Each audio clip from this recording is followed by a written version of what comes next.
बुलेटिनच्या सुरुवातीला पाहूया ठळक बातमी। नाशिकच्या रामकुंडावर राज्यपालांच्या हस्ते गोदा आरती। दिल्लीत आम आदमी पक्षाला मोठा धक्का, मनीष सिसोदिया अरविंद केजरीवाल यांचा पराभव। मंत्री गिरीश महाजन यांनी दिल्ली विजयावर व्यक्त केला आनंद। आणि नाना पटोले यांची मुख्यमंत्री देवेंद्र फडणवीस यांच्यावर खरमरीत टीका। नमस्कार, मी रुचिता आणि तुम्ही पाहताय न्यूज अनकट। हेडलाईन्स नंतर पाहूयात बातम्या विस्ताराने।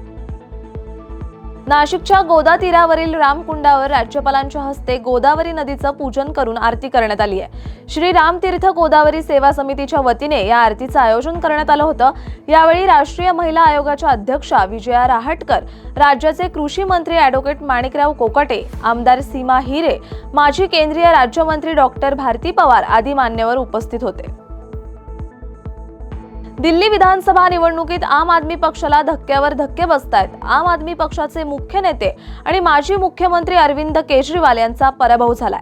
भाजपचे परवेश वर्मा यांनी अरविंद केजरीवाल यांच्यावर मात केली आहे। अरविंद केजरीवाल यांचा जवळपास 1200 मतांनी पराभव झालाय। याआधीच आम आदमी पक्षाचे नेते आणि माजी उपमुख्यमंत्री मनीष सिसोदिया यांचाही पराभव झालाय।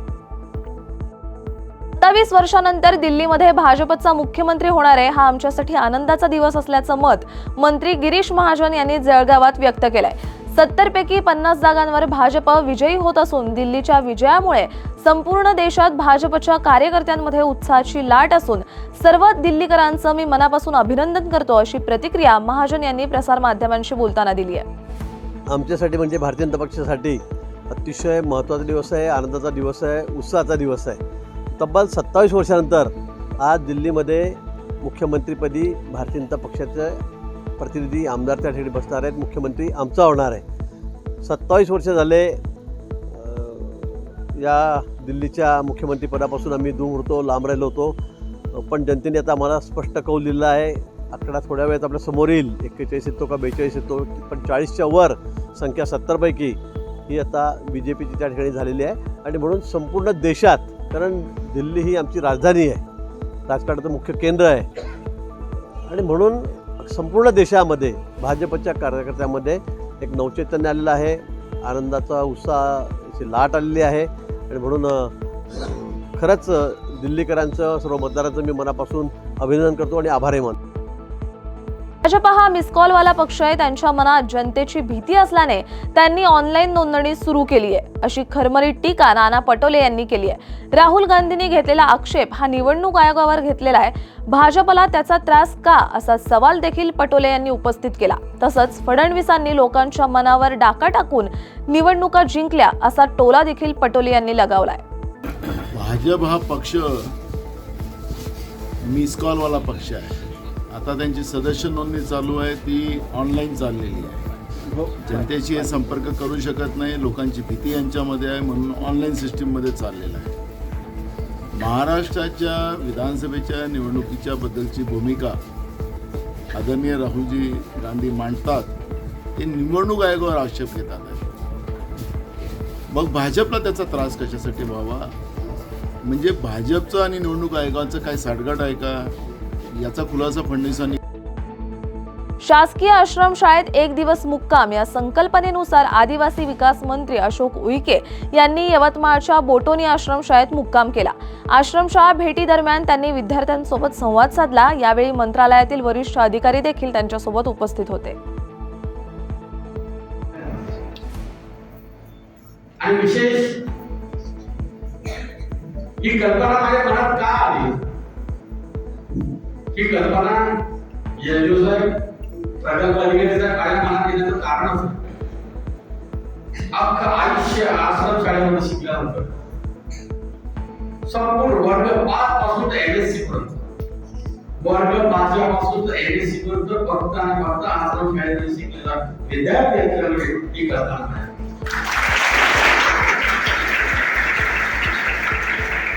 आश्रम शाळेत बदल। बुलेटिनमध्ये छोटीशी विश्रांती घेऊयात, पाहत रहा न्यूज अनकट। ऐतिहासिक वारसा लाभलेला मराठ मुलूक महाराष्ट्र।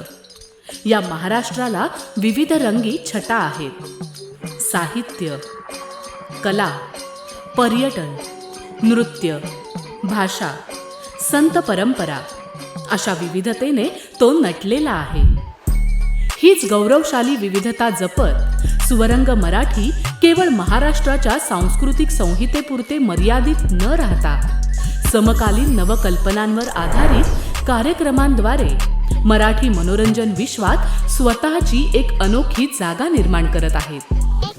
मराठी मनोरंजन क्षेत्रातील उत्तम दिग्दर्शक, लेखक आणि निर्मात्यांच्या प्रतिभेचा पुरेपूर वापर करून मनोरंजनाचा आगळा वेगळा रंग उधळण्यास आम्ही सज्ज आहोत. स्वरंग मराठीचे उद्दिष्ट मराठी मनोरंजन क्षेत्रामध्ये मनोरंजनाची वहिवाट सोडून रूढीवादी पद्धती तोडून मनोरंजनाचा समृद्ध अनुभव प्रदान करून देण्याचा आहे. म्हणूनच यात विविध पद्धतीचे मनोरंजक आणि माहितीपूर्ण कार्यक्रम स्वरंग मराठीवर बघता येतील. शेवटी एकच, धकाधकीच्या जीवनात धांगडधिंगा करण्यापेक्षा बसूया, हसूया, गाऊया, जगूया. नाती गोती श्रावण मोती गावामधले जीवंत रंग. नाती गोती श्रावण मोती गावामधले जीवंत रंग. चला जोडूया, चला पाहूया, जशी संस्कृती तसा स्वरंग. विश्रांतीनंतरची महत्त्वाची बातमी. सांस्कृतिक कार्य विभाग, सांस्कृतिक कार्य संचालनालयाच्या वतीने साताऱ्यातील शाहू कला मंदिरात आजपासून 11 फेब्रुवारीपर्यंतच्या कालावधीत तमाशा महोत्सव सुरू झालाय. भाजपचे खासदार श्रीमंत छत्रपती उदयनराजे भोसले यांच्या कल्पनेतून साकारलेल्या या महोत्सवाचं उद्घाटन दमयंतीराजे भोसले यांच्या हस्ते झालं. राज्यातील लोककला, लोकपरंपरा व लोकसंस्कृतीचं जतन व संवर्धन व्हावं, तसेच नवीन पिढीला आपल्या उच्च संस्कृतीची आणि परंपरेची ओळख व्हावी या उद्देशाने तमाशा महोत्सवाचे आयोजन करण्यात आल्याचं मत श्रीमंत छत्रपती दमयंतीराजे भोसले यांनी व्यक्त केलं. महोत्सवात पहिल्या दिवशी छाया खिल्लारे बारामतीकर लोकनाट्य तमाशा मंडळाकडून छक्कड लावणीसह सादर केलेल्या बतावण्यांनी उपस्थित रसिक मंत्रमुग्ध झाल्याचं पाहायला मिळालं. कि कोई पेड़ के नीचे इकट्ठे हुए और फिर वहाँ पे नाट्य कर लिया, गा लिए, एक दूसरे से बात कर ली, तो लोगों को साथ लाने का एक माध्यम था और इससे वापस अपने उनको एक स्टेज मिलेगा. जैसे आप कवर कर रहे, दूसरे लोग कवर करेंगे, तो सबको लगेगा अरे ये है क्या. और ऐसा अगर कार्यक्रम होगा तो लोग जाने को देखेंगे भी कि अच्छा ये भी कुछ होता है. और सिर्फ महाराष्ट्र में नहीं, पूरे इंडिया में इसका महत्व चाहिए कि ये ऐसा कार्यक्रम होता है हमारे महाराष्ट्र में. सत्रह में पहली मेरा नसीब है, वो उदयनराजे की कल्पना थी कि उन्होंने ये कार्यक्रम यहाँ पे लाए और उनको लाना था. यहाँ पे हमेशा लावनी के कार्यक्रम तो होते ही थे, पर एक ये पूरे तमाशे का जो बढ़ावा देने का उनका सोच था कि ये कला जाने लुप्त नहीं होनी चाहिए, तो वो लाए हैं. तो मैं अपना नसीब समझती हूँ कि मुझे भी इसका लाभ लेने को मिला. पैठण शहरातील मुख्य बाजारपेठ परिसरातील परदेशीपुरा भागातील साफसफाईला अखेर नगर परिषद प्रशासनाकडून सुरुवात करण्यात आली आहे. मुख्य रस्ता आणि गटारांची साफसफाई न केल्याने परिसरात घाणीचं साम्राज्य पसरलं होतं. शहराध्यक्ष जितू परदेशी यांच्या निवेदनानंतर प्रशासन कामास लागले. सातारच्या दहिवडी पोलीस स्टेशनकडून बेटी बचाव बेटी पढाव दशकपूर्ती सोहळा मोठ्या उत्साहात संपन्न झाला. या उपक्रमाला 10 वर्ष पूर्ण होत असल्याच्या पार्श्वभूमीवर दहिवडी शहरातून रॅली काढण्यात आली. सहाय्यक पोलीस निरीक्षक अक्षय सोनवणे यांच्या मार्गदर्शनाखाली या कार्यक्रमाचं आयोजन करण्यात आलं होतं. पोलिसांच्या या उपक्रमाचं नागरिकांकडून स्वागत करण्यात आलं. सरपंच संतोष देशमुख हत्या प्रकरणातील आरोपी सुदर्शन घुले याचा मोबाईलमधील डेटा रिकव्हर झालाय. तसंच विष्णू चाटेच्या मोबाईलमधील डेटाचा देखील सीआयडीने शोध घेतल्याची माहिती धनंजय देशमुख यांनी दिली आहे. तपासात काही गोपनीयता पाळायच्या आहेत म्हणून ती माहिती दिली जात नाहीये. मात्र तपास समाधानकारक सुरू आहे असं मतही धनंजय देशमुख यांनी माध्यमांशी बोलताना व्यक्त केलंय. सगळा डाटा रिकव्हर झाला अशी माहिती आहे. त्या संदर्भातील आत्ताच मी घेतलेली की तो मोबाईलमधील डाटा रिकव्हर झालेला आहे आणि तो पूर्ण त्यांच्याकडे आता हस्तगत आहे. काय महत्त्वाचे पुरावे त्या मोबाईलमधून मिळाले का आणि विष्णू चाटेच्या मोबाईलबाबतचा काय तपास सुरू आहे? तपास चालू आहे त्याचा. तो देखील डाटा त्यांनी रिकव्हर केलेला आहे आणि काही गोष्टी गोपनीय आहेत त्या आपल्याला ते सांगू शकत नाहीत. तपास पूर्ण होईपर्यंत त्या गोष्टीचा क्ल्यू आपल्याला देत नाहीत ते, जेणेकरून त्याच्यात कुठं अडथळा त्यांना नाही आला पाहिजे म्हणून या गोष्टीवर चर्चा झाली. तर सगळं एक पॉझिटिव्ह त्यांनी सांगितलं की सगळा डाटा जवळपास रिकवर झालेला आहे. बुलेटिनमध्ये छोटीशी विश्रांती घेऊयात. पाहत राहा न्यूज अनकट. ऐतिहासिक वारसा लाभलेला मराठ मुलूक महाराष्ट्र. या महाराष्ट्राला विविध रंगी छटा आहेत. साहित्य, कला, पर्यटन, नृत्य, भाषा, संत परंपरा अशा विविधतेने तो नटलेला आहे. हीच गौरवशाली विविधता जपत सुवरंग मराठी केवळ महाराष्ट्राच्या सांस्कृतिक संहितेपुरते मर्यादित न राहता समकालीन नवकल्पनांवर आधारित कार्यक्रमांद्वारे मराठी मनोरंजन विश्वात स्वतःची एक अनोखी जागा निर्माण करत आहेत.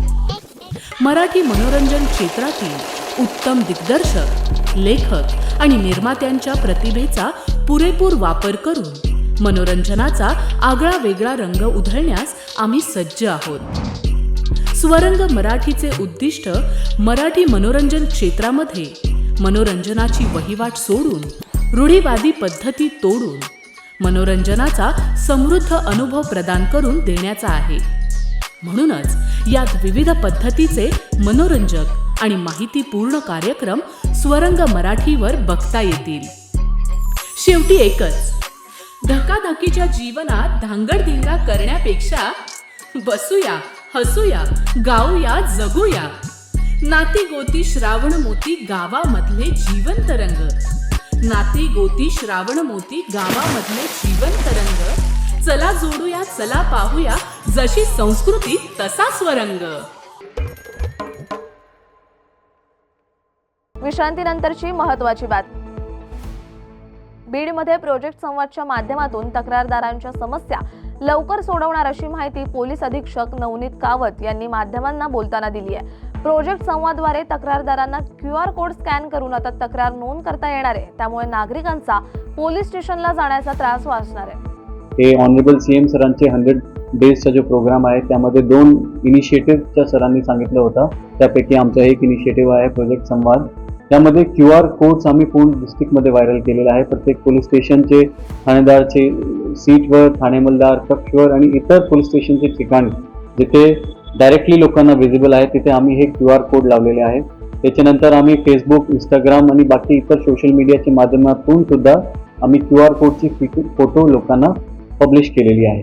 याचा उद्देश हेच आहे की कोणाला कुठल्या प्रकारची तक्रार आहे तर त्यांना आता पोलीस स्टेशनला जाण्याची किंवा वरिष्ठ ऑफिसरला जाण्याची गरज नाही. तुम्ही QR कोड स्कॅन करून तुम्ही तिथे सांगणार तुमचं नाव, मोबाईल नंबर आणि तुमच्या कोणते पोलीस स्टेशनबद्दल तक्रार आहे. तक्रारमध्ये तुम्ही पोलीस स्टेशनला भेटल्यानंतर तुम्ही समाधानी झाले की नाही झाले.